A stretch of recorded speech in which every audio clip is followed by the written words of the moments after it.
أعوذ بالله من الشيطان الرجيم. بسم الله الرحمن الرحيم.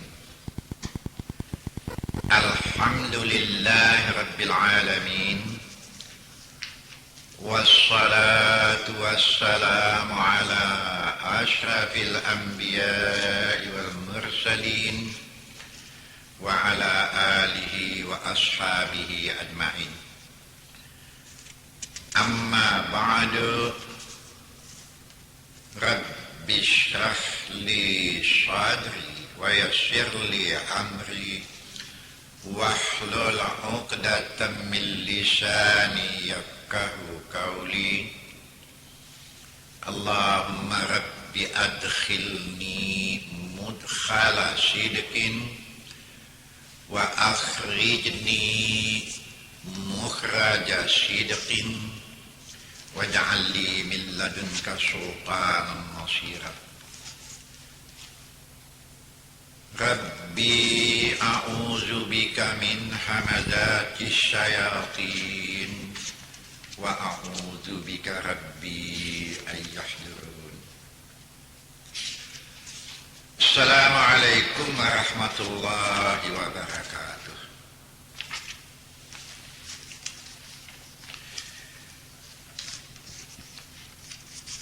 Kalau pada waktu yang sudah banyak saya mempersoalkan baik mengenai di seberang kematian maupun mengenai yang berhubungan dengan ibu bapa, orang tua ataupun dengan keluarga,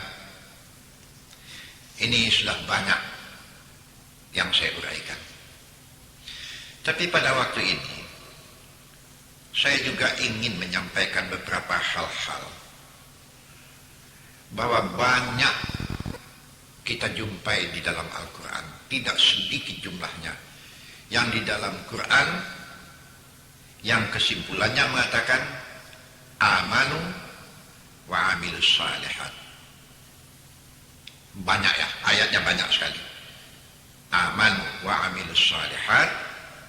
Iman itu harus dapat dibuktikan dengan amal saleh.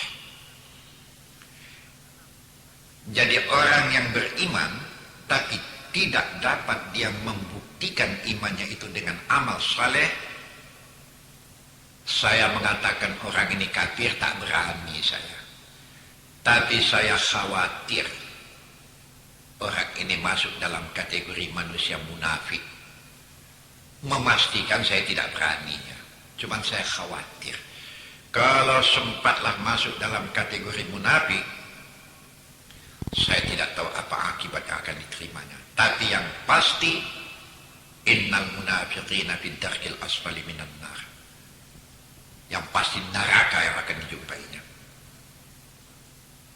Nah, amilus salihat yang dimaksud dengan amal saleh ini bukan dalam bentuk ibadat saja, tapi banyak sekali juga hubungannya dengan hablum minan nas, yang berhubungan sesama manusia. Sudah banyak kita mendengar di mana-mana ya.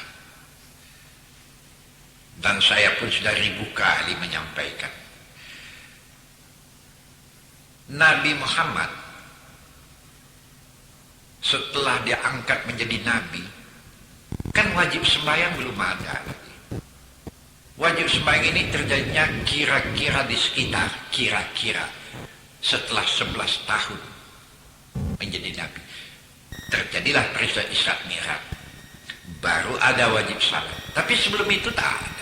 Wajib salat tidak ada, wajib puasa tidak ada, wajib zakat belum ada, wajib haji belum ada, bahkan babi pun belum diharamkan lagi. Minuman keras, tua, arak belum diharamkan lagi. Jadi apa tugas Nabi? Di antaranya hadis Nabi mengatakan di antaranya bu'aistu liutammima makarimal akhlak. Ini ada hubungannya dengan akhlak pribadi seseorang. Jadi saya inginlah mengarahkan ini. Hendaknya apalagi sebagai seorang muslim, sebagai seorang mukmin, mempunyai pribadi yang terhormatlah, makarimal akhlak. Coba pelihara ini dengan baik.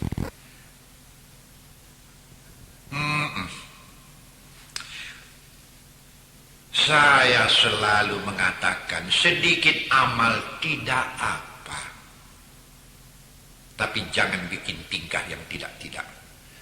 Ini manusia-manusia yang banyak tingkah, ini manusia tidak punya akhlak. Dan di dalam Quran banyak kita jumpai ayat-ayat yang berhubungan dengan akhlak, dan umumnya ini dimasukkan dalam kategori manusia munafik. Kenapa ini terjadi? Jawabnya satu saja. Dari segi lain, iman dan kepercayaan kepada Allah tidak padat. Kemudian kalau kita pandang dari segi lain lagi, ada orang yang beriman, bukan tidak ada, tapi kena pengaruh dunia goncang, hingga terjadilah perbuatan-perbuatan yang tidak beres. Perbuatan-perbuatan kalau sudah sampai melanggar hukum lebih parah lagi. Sedangkan bergaul sesama kita pun harus menghormati antara satu dengan lain. Ini kalau sudah main poklek ke poklek, main geser ke geser, ini sudah tidak betul lagi. Kalau memang tidak beriman sama sekali, sudah. Terimalah konsekuensinya. Mengajar manusia bodoh itu tidak payah. Silakan saja tanya kepada pendidik-pendidik, tanyakan kepada pendakwah-pendakwah, tanyakan kepada guru-guru yang ada di sekolah.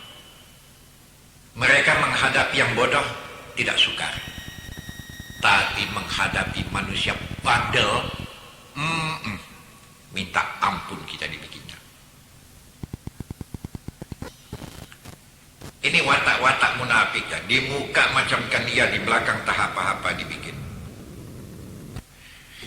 Di antara ayat yang menggambarkan persoalan ini, coba lihat nanti di surat Al-Baqarah.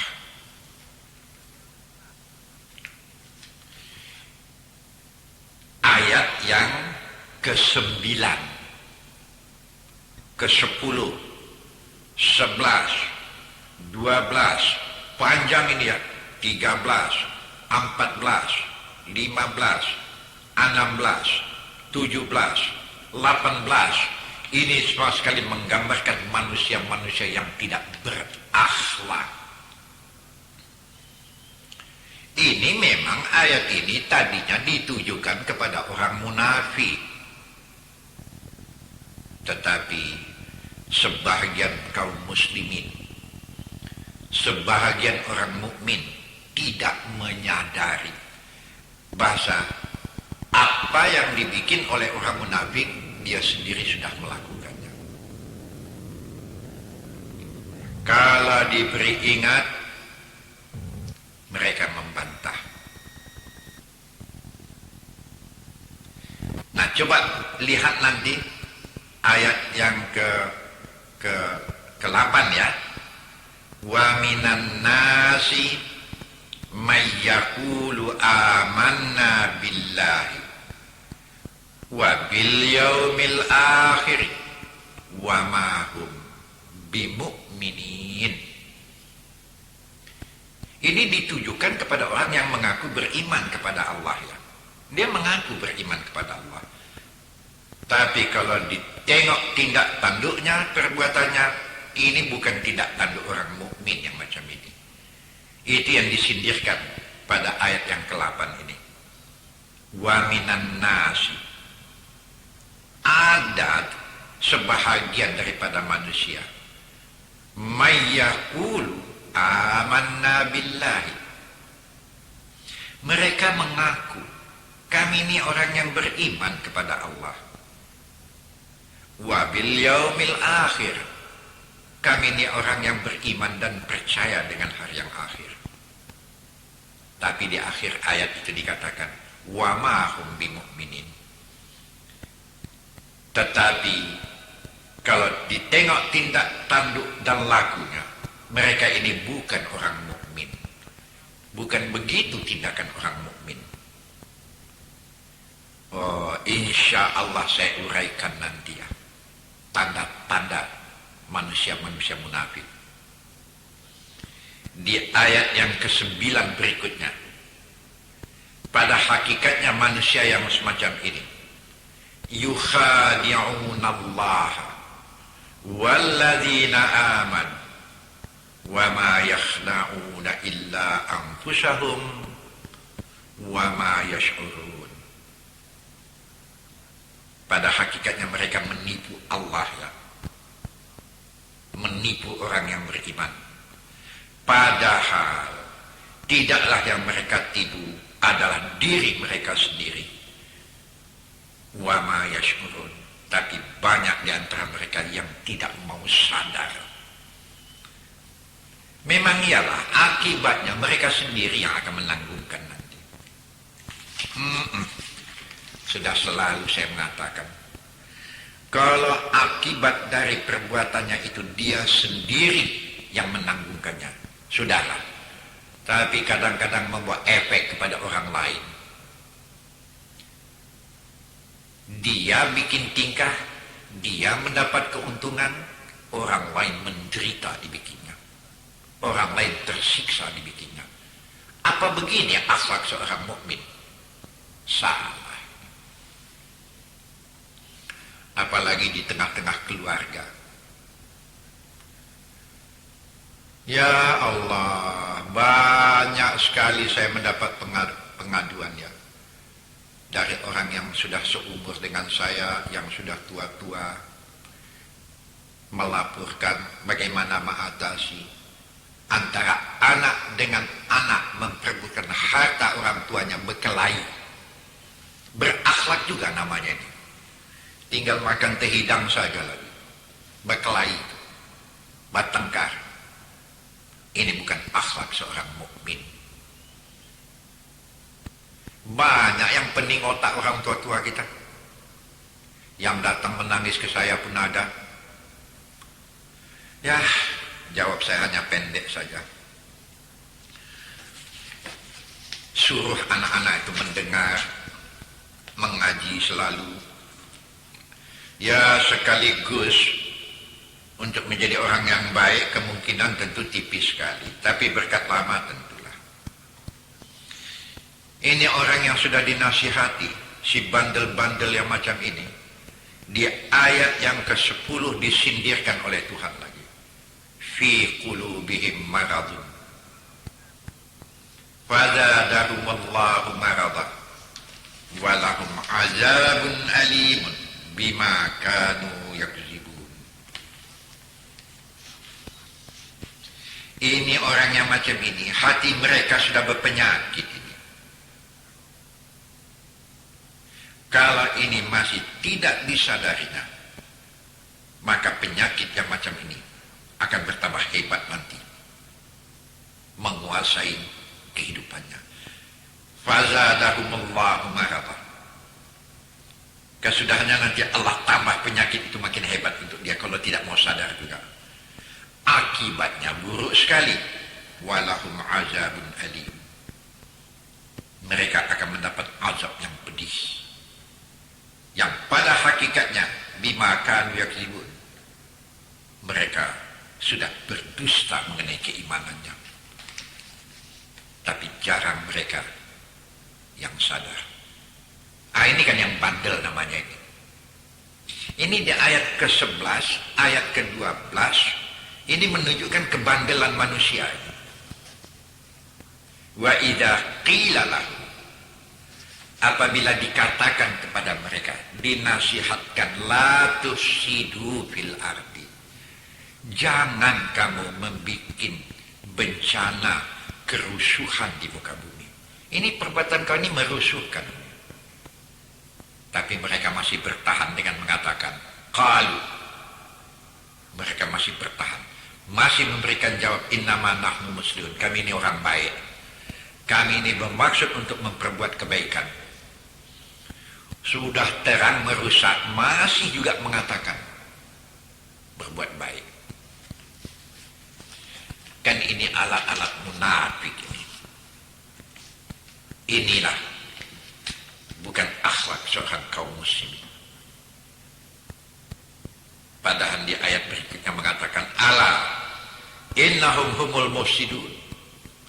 Padahal apa yang mereka bikin sesungguhnya telah membuat bencana, membuat kerusuhan.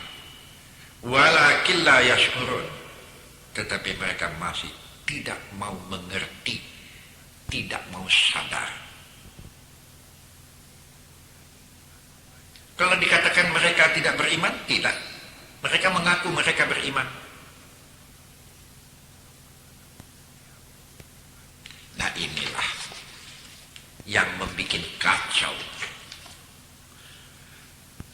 Saya betul-betul ya, kekacauan yang terjadi di mana-mana ini kan karena akhlak yang tidak beres ini.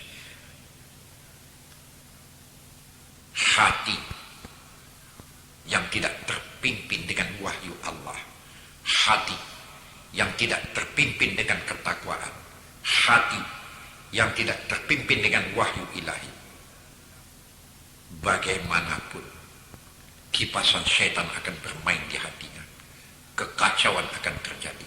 Ini akibat daripada manusia yang tidak punya budi pekerti, tidak punya akhlak. Kalau saya membuat lebih kasar sedikit, tidak punya rasa pri kemanusiaan. Orang Pancasila juga namanya ini. Padahal di Pancasila yang kita gembak-gemborkan, yang menjadi pegangan kita seluruhnya, pri kemanusiaan. Tapi orang yang tidak berakhlak dikatakan dia tidak punya pri kemanusiaan, dia tidak mau terima. Padahal apa yang dibikinnya sudah mengacau sama sekali. Ini tidak punya akhlak. Aman wa amilus salihah. Iman harus dapat dibuktikan dengan amal saleh. Maka yang pertama dipimpin oleh Nabi, makarimul akhlak. Bu'istu liutammima makarimul akhlak. Itu yang pertama. Saya dibangkitkan. Tugas pertama dari Nabi ialah membentuk, mendidik, menunjukkan, memimpin, mengingatkan agar manusia mempunyai akhlakun karimah, punya budi yang cukup tinggi. Ya Allah, saya teringat dengan suatu sejarah ya. Sejarah Nabi kan pernah dihina. Waktu dia ke Taif, pulang dari Taif kan dihina dia, diejekkan, dicemeehkan, disegalakan. Hingga datang Jibril mengatakan, Muhammad, saya dapat perintah Allah kepada saya hari ini ialah apa yang menjadi perintah kau Muhammad akan saya patuhi. Katakan Muhammad, mau diapakan manusia kurang ajarku? Saya pulas.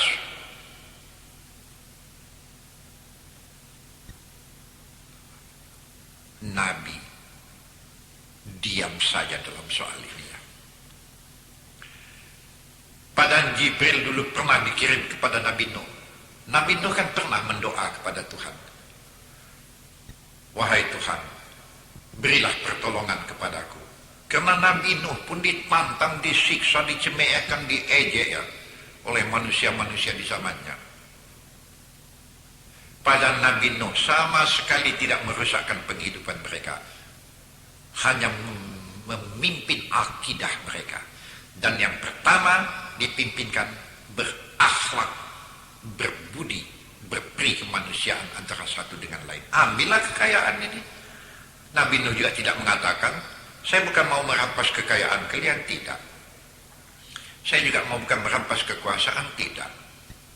Tapi akibat daripada perbuatan kamu ini, kalau sekadar kamu saja yang rusak, tidak soal, tahankan sendiri. Tapi membuat efek yang tidak baik kepada orang banyak, jangan begini dibikin. Tak ada disiksa Nabi Nuh. Itu maka mendoa Nabi Nuh ya. Datang Jibril sesudah Nabi Nuh mendoa, oh Tuhan, berikanlah pertolongan kepada. Datang Jibril, dimainkannya bumi Nuh. Ini Quran sama sekali, tapi ayatnya panjang kali, kalau salah saya bacakan ya. Ditiupnya bumi Nuh, hancur sama sekali, terjadi topan halilintar, bapukahan sama sekali. Saya memakai istilah saya ya, memang nampaknya hujan lebat segala, tetapi macam air lautan yang tumpah ke bumi Nuh itu, karam hancur sama sekali. Nabi Nuh diselamatkan oleh Allah di atas satu sampan. Waktu itu Jibril mengatakan, Muhammad, buat saya mengerjakan yang macam itu mudah,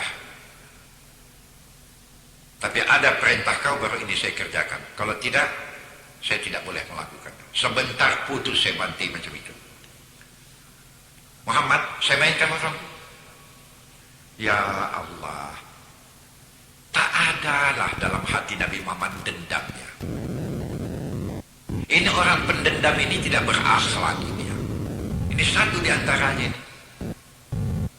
Nanti saya bacakan beberapa hadis-hadis di sini, termasuk beberapa ayat efek dan akibat orang pendendam. Nanti, sekarang saya cerita saja dulu. Dalil ayat cukup. Kalau kamu ingin menjadi kekasih Tuhan, ikutlah cara Nabi, tidak pendendam. Sudah begitu Jibril datang, tinggal memerintah saja, namun Nabi Muhammad tetap diam. Nabi Lut juga mendoa ya, mohon pertolongan Allah. Jibril juga yang datang. Dikacau Jibril bumi Lut tuh.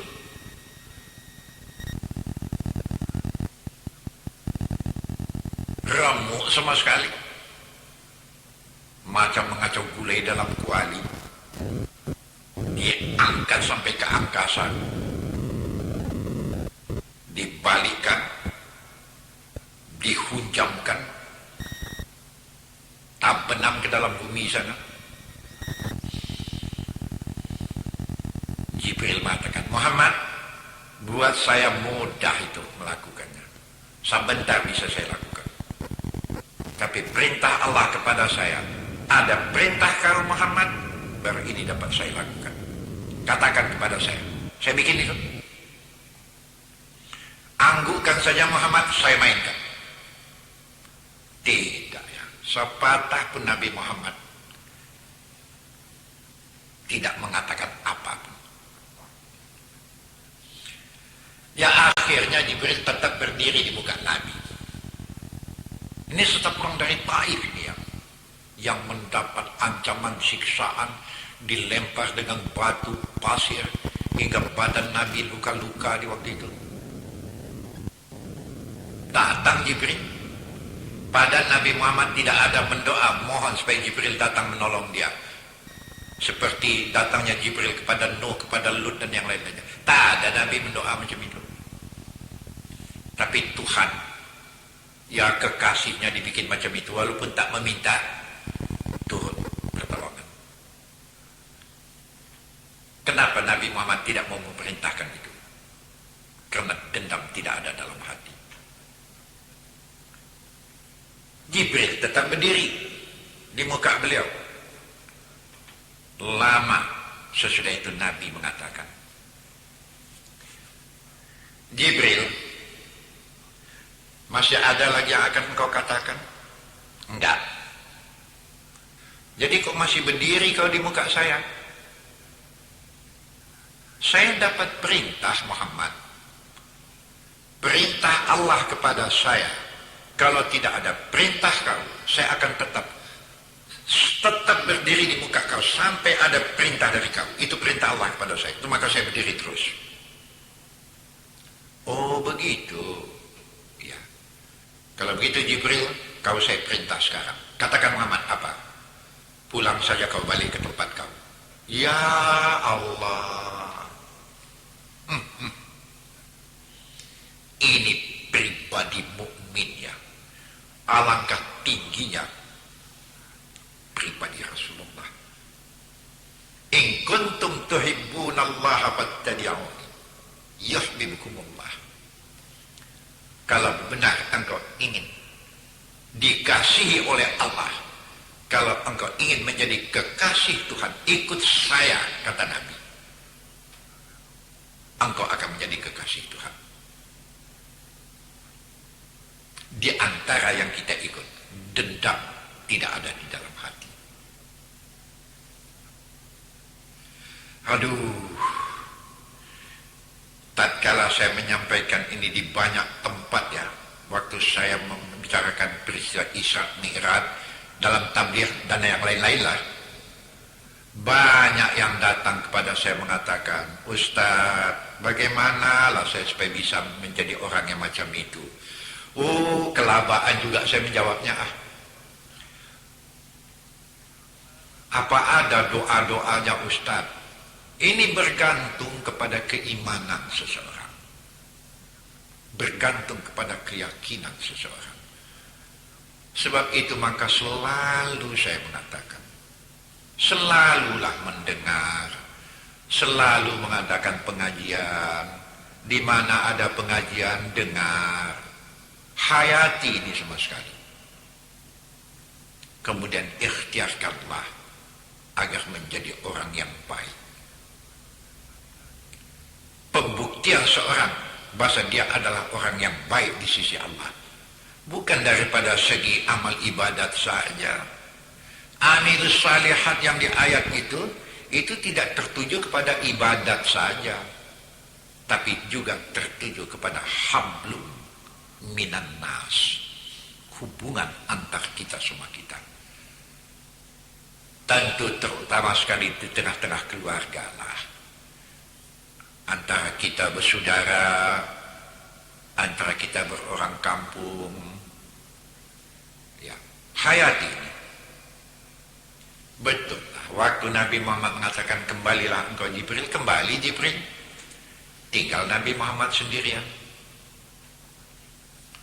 Pada waktu itulah Nabi Muhammad mendoa. Apa doa Nabi di waktu itu? Bukan minta supaya orang yang menghina, mengejek dia disiksa, dikutuk, bukan itu doanya. Wahai Tuhanku yang maha pengasih lagi maha penyayang, saya mohon limpahan kasih sayang. Selama umatku masih hidup di muka bumi, janganlah mereka engkau hancurkan seperti hancurnya umat Nabi Nuh. Wahai Tuhanku yang maha pengasih lagi maha penyayang, jangan engkau hancurkan umatku seperti hancurnya umat Nabi Lut. Allahumma hdi qaumi fa innahum la ya'lamun. Tuhan, mereka lakukan itu sama sekali terhadap saya karena mereka belum punya pengertian. Saya mohon, berilah mereka petunjuk dan kesadaran. Ya Allah. Ya, nanti kita sambung lagi ya. Sampai di sini kita berhenti sebentar. Assalamualaikum warahmatullahi wabarakatuh.